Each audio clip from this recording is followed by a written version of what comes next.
మీ అన్నయ్య గారు నాకు ఉద్యోగం ఇచ్చారండి. ఈ రోజే జాయిన్ అమ్మంటారా? తమ్ముడు కలరే పెట్టుకుంటావా?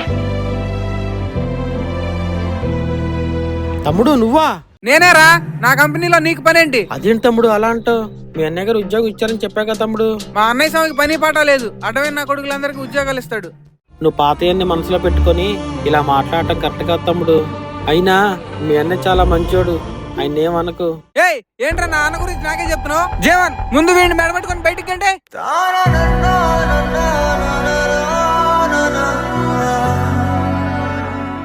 అన్నా, ఏంటి ప్రసాద్, ఈ రోజు జాబ్ లో జాయినింగ్ అన్నావుగా, ఏంటి ఇలా వచ్చావు?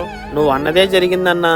ఏముందిలే, నేను అనుకున్నదే జరిగింది. నీలాంటి మంచివాడిని అమాయకుడిని సమాజం ఎదగనివ్వదు తమ్ముడు. రా, వచ్చి పని చేసుకో. అలాగే అన్నా.